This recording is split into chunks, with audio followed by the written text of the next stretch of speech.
So interest rate cuts వల్ల కొంతవరకు మనకి ఐటీ సెగ్మెంట్ అయితే కొంతవరకు బెటర్గానే రికవర్ అయింది. ఒకవేళ టారిఫ్ అన్సర్టనిటీ కూడా కూల్ ఆఫ్ అయింది అని అంటే ఐటీ ఆల్మోస్ట్ ఇంకా 30% వీక్గా ఉంది కాబట్టి అది ఇంకా స్టేబుల్ అయ్యే ఛాన్సెస్ ఎక్కువగా కనపడుతున్నాయి. So interest rate cuts US మార్కెట్లో జరగటం వల్ల అక్కడ గోయింగ్ ఫర్దర్ రాబోయేటువంటి బాండ్ ఆప్షన్స్లో బాండ్ బయింగ్ యాక్టివిటీ కొంత తగ్గే అవకాశం ఉంటుంది. ఎందుకంటే అక్కడ ఆల్రెడీ ఇంట్రెస్ట్ రేట్స్ తక్కువగా ఉన్నాయి కాబట్టి. సో ఇన్వెస్టర్స్ అందరూ కూడా ఎమర్జింగ్ మార్కెట్స్ ఇన్వెస్ట్మెంట్స్ పెట్టడం కోసం ఎదురు చూస్తూ ఉంటారు. ఎమర్జింగ్ మార్కెట్స్లో గత 1 ఇయర్గా ఇండియాకు వచ్చినటువంటి ఫ్లోస్ చాలా తక్కువ. ఇన్ఫాక్ట్ చెప్పాలంటే అవుట్ ఫ్లోస్ ఎక్కువగా ఉన్నాయి. సో అండర్ వెయిట్గా as of now emerging markets ఇండెక్స్లో మనం ప్లేస్ అయి ఉన్నాము.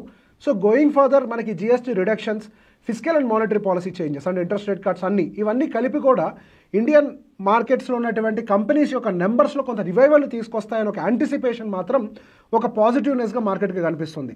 సో మార్కెట్స్లో ఈ కంపెనీస్ యొక్క నెంబర్స్ కనుక కొద్దిగా పాజిటివ్గా పోస్ట్ చేసినా కానీ అగైన్ ఎఫ్ఐఎస్ యొక్క కళ్ళు మన ఇండియన్ మార్కెట్స్ మీద పడే అవకాశం ఉంది.